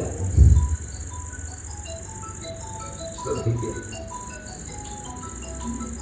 അപ്പൊ മനുഷ്യനെ സംബന്ധിച്ച് പ്രഥമ പുരുഷാർത്ഥം ധർമ്മമാകാവും. ഇതാണ് മഹാമതം. ഇത് നേടാൻ ശ്രമിക്കുക. അതുകൊണ്ടാണ് ധർമ്മോച്ചനം എന്നുള്ള വേദോപദേശിക്കുന്നത്. ധർമാന്ന പ്രമതിതവ്യം എന്ന് നമ്മളെ ഓർമ്മിപ്പിക്കുന്നു. അതുകൊണ്ട് ധർമ്മത്തിൽ നിന്ന് നീ പ്രമാദം ചെയ്യരുതേ. ഇത്രയും പറഞ്ഞിട്ട് പറയാണ് ധർമ്മ സർവത്ര വിജയി. ഇത് ശ്രീജ്ഞാന ഗുരുദേവന് യാതൊരു വിവരമില്ല. ഇന്നത്തെ ലോകവർത്തമാനമൊന്നും അറിയിച്ചങ്ങനെ എഴുതുക. അധർമ്മത്തിൻ്റെ മാർഗത്തിലൂടെ പോകുന്നവരല്ലേ ജയിക്കുന്നത്. ധർമ്മം ധർമ്മം എന്ന് പറഞ്ഞ് ജീവിക്കുന്നവർക്ക് കഷ്ടപ്പാട് ദുഃഖമല്ലാണ്ടോ? ഗുരുദേവൻ ഇതൊന്നും അറിയില്ല. ഇന്നത്തെ ലോകവർത്തമാനം അതുകൊണ്ട് എഴുതിയതാണ്. എന്നാൽ മാറ്റാൻ സാധ്യമല്ല. മാറ്റേണ്ടതൊന്നും ഗുരുദേവൻ എഴുതിയിട്ടുമില്ല. ഋഷീശ്വരന്മാർ ആരും എഴുതിയിട്ടില്ല. മാറ്റേണ്ടതാണെന്ന് നമുക്ക് തോന്നുന്നത് നമ്മുടെ ആ ഒരു പൂർണ്ണപ്രജ്ഞ ഇല്ലായ്മ കൊണ്ട് മാത്രമാണ്. അല്ലാണ്ട് ഋഷീശ്വരന്മാർ കൊണ്ട് ഒന്നും മാറ്റേണ്ടതില്ല.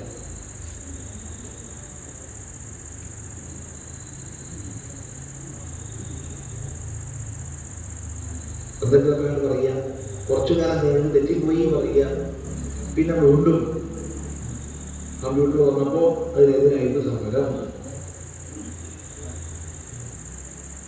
തെറ്റിപ്പോയി. ട്രാക്ടർ വന്നപ്പോൾ അതിനെതിരായിട്ട് സമരം. എത്ര ട്രാക്ടറിൻ്റെ ഉള്ളിൽ ഉപ്പും മണലും ഇട്ടിട്ടുണ്ട് ഡീസൽ ടാങ്കിൽ. കാലം കുറേ കഴിഞ്ഞു, തെറ്റിപ്പോയി. എർത്തുമൂറ് സമരം ഇതിന് തെറ്റിപ്പോയി. അങ്ങനെ മാറ്റി പറയേണ്ട അവസ്ഥ ഋഷിമാരുടെ വാക്യങ്ങൾക്കില്ല. ചിലപ്പോൾ നമുക്ക് തോന്നും. പക്ഷേ കുറച്ചും കൂടി കാലം മുന്നോട്ട് പോകുമ്പോൾ, ശാസ്ത്ര സാങ്കേതിക മേഖലയിൽ നമ്മൾ ഉയരുമ്പോൾ, ഇന്നലെ മനസ്സിലാക്കിയതിന് അപ്പുറത്ത് പലതും ഉണ്ട് എന്ന് ഇന്ന് മനസ്സിലാക്കുമ്പോൾ തെറ്റിയത് എനിക്കാണ് അപ്പോൾ മനസ്സിലാക്കും. ഒരു സംശയവും. അതുകൊണ്ട് ഗുരുദേവൻ പറഞ്ഞതിൽ ഒരു മാറ്റവുമില്ല. ധർമ്മ സർവത്ര വിജയി. സർവത്ര, എല്ലായിടത്തും ജയിക്കുന്നത് ധർമ്മം മാത്രമാണ്. തൽക്കാലം താൽക്കാലികമായ അധർമ്മം ജയിച്ചു എന്നൊക്കെ നമുക്ക് തോന്നും. ധർമ്മമേ എല്ലായിടത്തും ജയിക്കും.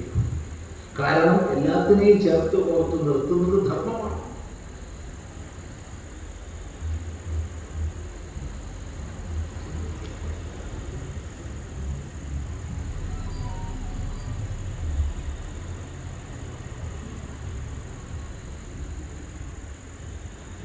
അധാർമികമായി നമ്മൾ എന്തെങ്കിലുമൊക്കെ നേടിയാൽ താൽക്കാലികമായി ലോകദൃഷ്ടിയിൽ കേമാണെന്നത് നിലനിൽക്കില്ല.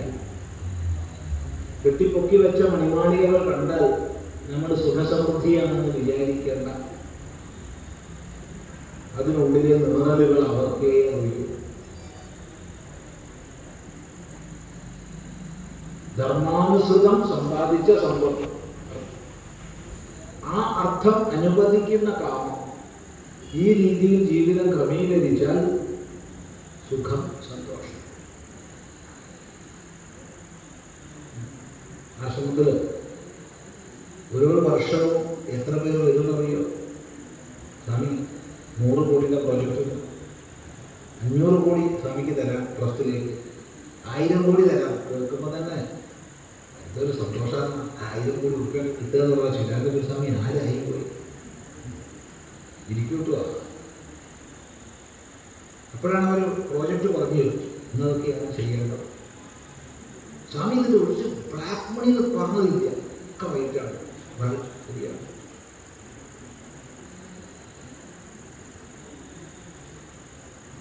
ഒരു പൈസ പോലും ഒരു ബ്ലാക്ക് മണി അത് വിശദീകരിച്ച് പറഞ്ഞു. ഇന്ന കമ്പനികളുടെ CSR ഫണ്ടിൻ്റെ ഭാഗമാണ് ഞങ്ങൾ എത്തിക്കുന്നത്. 1000 കോടി വരും, അതിന് 300 കോടി തിരിച്ചു കൊടുത്താണ്. കുറച്ച് 90 കോടി നമ്മൾ പിടിക്കാം. അതിന് സ്വാമി ഇന്നത്തെ വഴികളുണ്ട് ചെയ്യാൻ വേണ്ടി. ഞങ്ങൾ വഴികളൊക്കെ ഇഷ്ടംപോലെ അതിലൊന്നും വഴി പറഞ്ഞുതരാം. നമ്മൾ 100 രൂപയ്ക്ക് വാങ്ങുന്ന ഒരു പെയിന്റ്, അതിൻ്റെ പുറത്ത് MRP അടിച്ചിട്ടുണ്ടാവും 400. 300 വെട്ടിക്കാനുള്ള വഴി ഗവൺമെന്റിന് അറിവോടുകൂടിയോ അതോ ഇല്ലാതെയോ നടക്കുന്നു. അങ്ങനെ പല വഴികളുണ്ട് സ്വാമി. അങ്ങനെ തന്നാൽ മതി. പിന്നെ ഞങ്ങൾ തന്നെ ട്രസ്റ്റ് ഉണ്ടാക്കിയിട്ടുണ്ടാവും. ആ ട്രസ്റ്റിലേക്ക് ട്രസ്റ്റിന് സംഭാവന ചെയ്യാലോ. നമ്മൾ കൈതൊഴുത് അവരോട് പറയാറുണ്ട്, എനിക്ക് വലിയൊരു സിദ്ധിയുണ്ട്, ഞാൻ ചിദാനന്ദപുരി സ്വാമി വലിയൊരു സിദ്ധനാണ്. സിദ്ധി ഇല്ലാന്ന് നിങ്ങൾ വിചാരിക്കേണ്ട. എന്താ സിദ്ധി? കടന്ന അപ്പോ വലിയൊരു സിദ്ധിയാണ്. നമുക്ക് ഇറക്കൊന്നും വേണ്ട, പ്രസംഗിച്ചുകൊണ്ടിരിക്കുന്ന പോലെയാണ്. അത് വേറെ വിഷയം. അത് നശിപ്പിക്കാൻ ഞാൻ വിചാരിച്ചിട്ടില്ല. അല്ല സ്വാമി, പല അനുഭവങ്ങളും ചെയ്യുന്നുണ്ട്, ചെയ്തോട്ടെ. എനിക്കെന്തോ അവർ ചെയ്യുന്നത് ഇവർ ചെയ്യുമ്പോൾ ഞാൻ നോക്കേണ്ട ആവശ്യം. ഒരാശ്രമങ്ങളുടെ പേരൊക്കെ തന്നെ പറഞ്ഞു തരും. ഒന്നും ഇവിടെ പറയാൻ പോകണ്ട, നമ്മുടെ ആവശ്യം.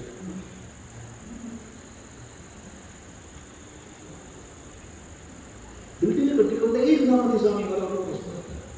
കെട്ടിക്കൊണ്ടേ കുളത്തൂർ സ്വാമിക്ക് മാറ്റി മറിക്കാം. സന്തോഷം. ഈ ഗേറ്റ് വഴിയൊക്കെ നിങ്ങൾ കണ്ടു വന്നത്, ഈ ഗേറ്റ് അങ്ങോട്ടും പോകാം. വേറെ ആരെങ്കിലും കേൾക്കുന്നു. നിങ്ങൾ ചെയ്യുന്ന തെറ്റാന്നൊന്നും ഞാൻ പറയുന്നില്ല, എനിക്കിതൊന്നും വേണ്ട.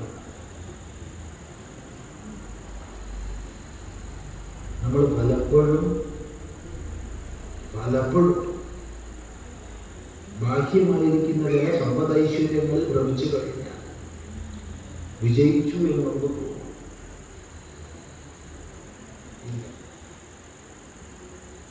ഒരിക്കലും. അതുകൊണ്ട് ആചാര്യൻ പറഞ്ഞു, ധർമാനുസൃതം അർത്ഥം നേടൂ, ആ അർത്ഥം അനുവദിക്കുന്നത്ര കാമിക്കൂ. ഇങ്ങനെ കാമം നിങ്ങൾ അനുഭവിച്ചോളൂ, അല്ലാതെ കാമം അനുഭവിച്ചാൽ അത് ദുഃഖപ്രദമാണ്. പെരുകുന്ന ആത്മഹത്യകളിലേക്ക് നോക്കിക്കോളൂ.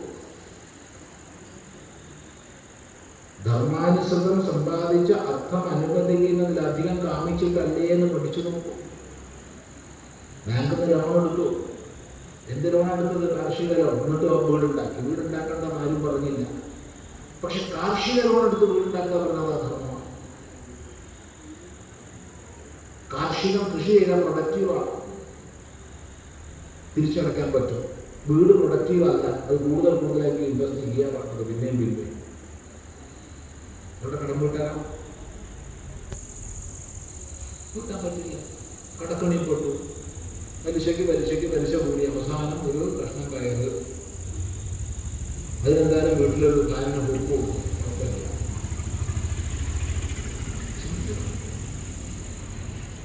കാർഷിക ലോൺ എടുത്ത് കൃഷി ഇറക്കി ആരെങ്കിലും ആത്മഹത്യ ചെയ്ത് വന്നിട്ടുണ്ടോ? ഉണ്ടാവില്ല എന്ന് ഉറപ്പാണ്. കാരണം കുറച്ചുകൂടെ കൃഷിയെക്കുറിച്ച് നമുക്കറിയാം. ഇന്നിപ്പോൾ നെൽകൃഷി ഉണ്ടാക്കിയ പുല്ല് വിറ്റാൽ കിട്ടും മുടക്കുന്നത് പൈസ. പുല്ലിന് വിലയുണ്ട്, പുല്ലിൻ്റെ വില കൊണ്ട് നോക്കാം.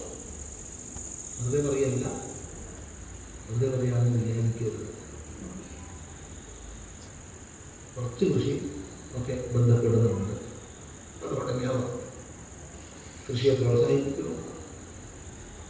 വെറുതെ ഭൂമി ഇട്ടവരെ പറഞ്ഞ് അവിടെ കൃഷി ചെയ്യുമെന്ന് പറഞ്ഞ് ചെയ്യിപ്പിക്കണം. ആ സമയം നഷ്ടമാവും, അങ്ങനെയാണ് ആദ്യം പറഞ്ഞവർ ഒരു നഷ്ടമില്ലാത്തതാണ്. പക്ഷെ പത്തരക്കൊന്നും ലാഭം കിട്ടുന്നില്ല. അത് വിചാരിച്ച ആരും അറിയാം, മാന്യമായ. അപ്പൊ താല്പര്യം ധർമ്മത്തിനനുസരിച്ച് ധനം സമ്പാദിക്കുക, ധനം അനുവദിക്കുന്നവരെ കാമിക്കൂ. ഈ ഒരു ക്രമം നമുക്ക് ഋഷീശ്വരന്മാർ പറഞ്ഞിരുന്നു. ഇത് നമ്മൾ മറന്നുപോയി. നമ്മുടെ ജീവിതം പുറമെ കാണിക്കുന്ന പൊങ്ങച്ചങ്ങളിലായി കടക്കണിപ്പെടുന്നു. അതല്ല സുഖം, അതല്ല വിജയം. വീർപ്പിച്ചു വെച്ച എക്കണോമികളൊക്കെ തകരുന്നത് നമ്മൾ കാണുന്നു. വിവിധ രാജ്യങ്ങൾ പോയപ്പോൾ എവിടെയാണോ ഉള്ളു കൊള്ളയായിട്ട് വീർപ്പിച്ച് വെച്ച് ചെറിയ പൊങ്ങച്ചങ്ങളുടെ മുകളിൽ വലിയ കേമാണെന്ന് അടിച്ചതൊക്കെ കാറ്റി വരുമ്പോൾ തകർന്ന് വീഴും. അല്ലാത്ത നിലനിർത്തും.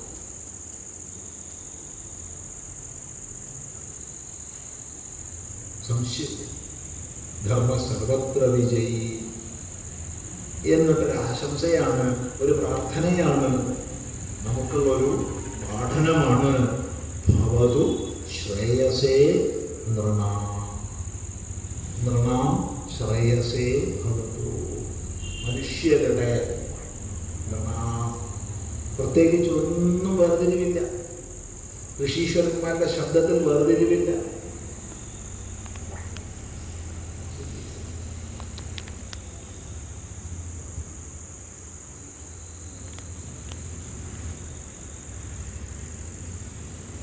ശ്രേയസ്സിനായിക്കൊണ്ട്, മനുഷ്യരുടെ ശ്രേയസ്സിനായിക്കൊണ്ട് ഭവിക്കട്ടെ എന്നാണ്.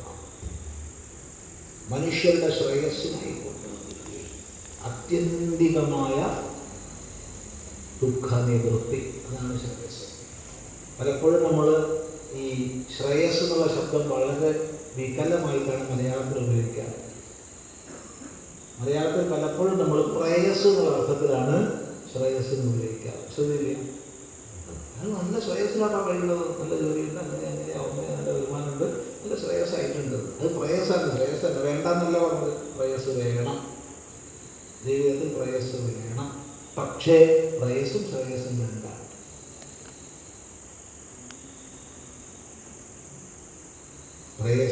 ശ്രേയശ്ച മനുഷ്യമേതവും ദ്വൗ സമ്പരിത്യ വിവിധത്തി ധീര. പ്രേയസും ശ്രേയസ്സും രണ്ടും മനുഷ്യനെ പ്രാപിക്കുന്നു. രണ്ടിനെയും നല്ലതുപോലെ പരിഗണിച്ച് വേർതിരിക്കുന്നു വിവേകശാലികൾ. രണ്ടും രണ്ടിനെയും പ്രേയസും ശ്രേയസ്സും. പ്രിയതമങ്ങളായ വിഷയപ്രാപ്തികളാണ് പ്രേയസം.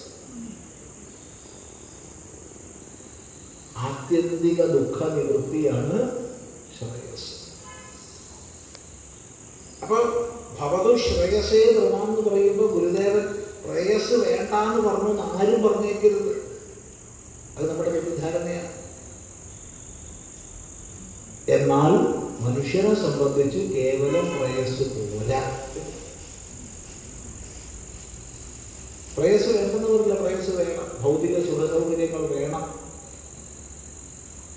ഭൗതിക ധനം വേണം.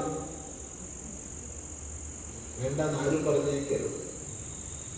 പറഞ്ഞാൽ അത് വേദത്തിന്റെ അടിസ്ഥാന കാഴ്ചപ്പാടിൽ തന്നെ വിരുദ്ധമാകും. നിത്യവും കുട്ടികളാകുമ്പോൾ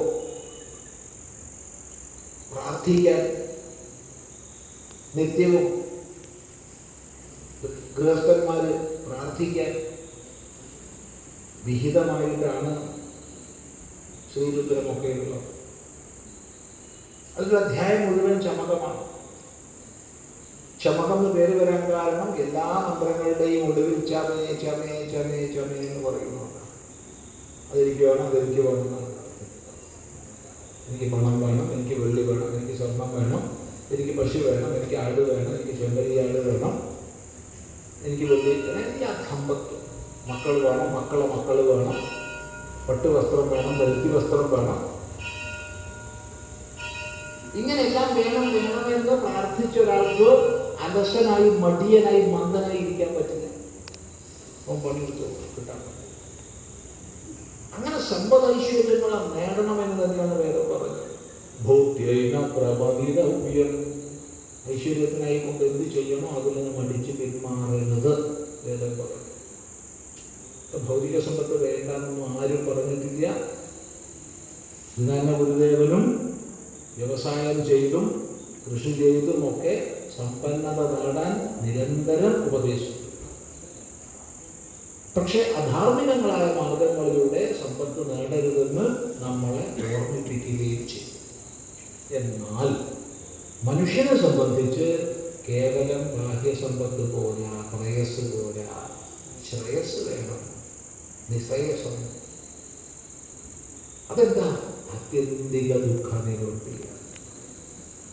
എല്ലാ ദുഃഖങ്ങളിൽ നിന്നുമുള്ള ആത്യന്തിക മോചനമാണ്. താൽക്കാലിക ദുഃഖ നിവൃത്തിയല്ല, എല്ലാ ദുഃഖങ്ങളിൽ നിന്നുള്ള ആത്യന്തിക നിവൃത്തി. അതാണ് നമുക്ക് നേടുന്നത്. അതിന് തന്നെ മറ്റൊരു ഭാഷ വേണമെങ്കിൽ പറയാം, നിരതിശയമായ സുഖപ്രാപ്തി.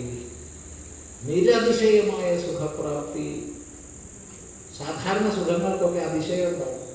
ഒരു സുഖം ഞാൻ പറയാ ചോദിച്ചു, അപ്പം അതിനൊരു അതിശയം ഉണ്ടാവും, അതിനേക്കാൾ മുന്തിയ സുഖം. ഒരാളെനിക്ക് സ്വാമി ഇതിരിക്കട്ടെ പറഞ്ഞ് 10 രൂപ തരുമ്പോൾ ഒരു സുഖം, 10 രൂപ തരുന്നല്ലോ.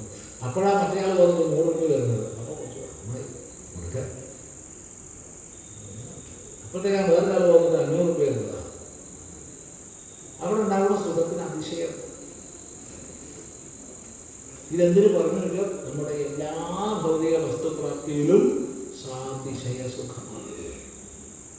ഏതാണ് നിരതിശയ സുഖം? ആലോചിച്ചോളാം. തിരിച്ചു പോകും, അഥവാ തിരിച്ചു പോയിട്ട്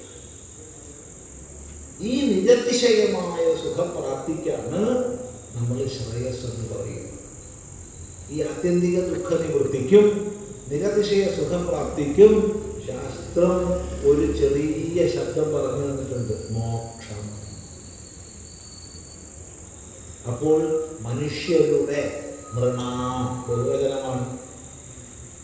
എൻ്റെ എന്നല്ല, നിന്റെ എന്നുമല്ല, മനുഷ്യർ സർവരുടെ മുക്തിക്കായി കൊണ്ടുതീരണമേ. ഏത് ധർമ്മം. അപ്പൊ ധർമ്മം മുക്തിക്കായി കൊണ്ട് തീരണമേ എന്ന് പറഞ്ഞാൽ ഒരാളോട് പറയുകയാണ്, ഈ ആഹാരം നിങ്ങളുടെ ആരോഗ്യത്തിനായി കൊണ്ട് തീരണമേ എന്ന് പറഞ്ഞാൽ ആഹാരം അവിടെ വെച്ചാൽ നമ്മുടെ ആരോഗ്യത്തിനായി കൊണ്ട് തീരില്ല. ആഹാരം കഴിക്കണം.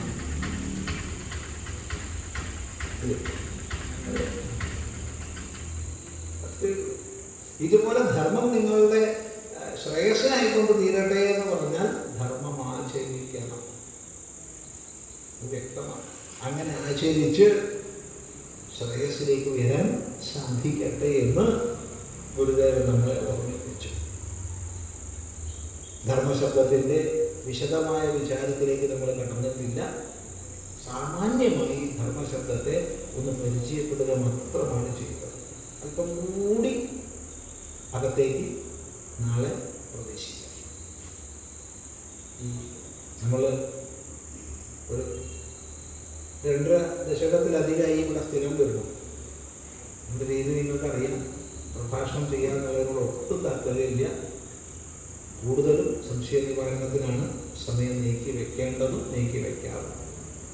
സംശയം എന്ത് ചോദിക്കും, എന്നതേ ചോദിക്കാവൂ, എന്ത് അറിയുന്നതാണെങ്കിൽ മറുപടി പറയും.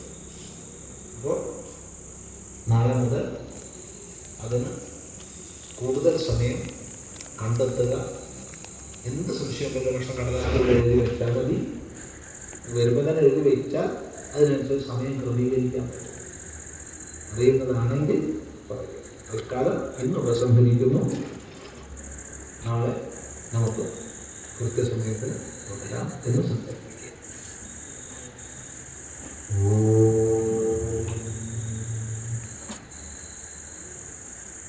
ഗുരുർബ്രഹ്മാ ഗുരുർവിഷ്ണു ഗുരുദേവോ മഹേശ്വരഃ ഗുരു സാക്ഷാത് പരം ബ്രഹ്മ തസ്മൈ ശ്രീ ഗുരവേ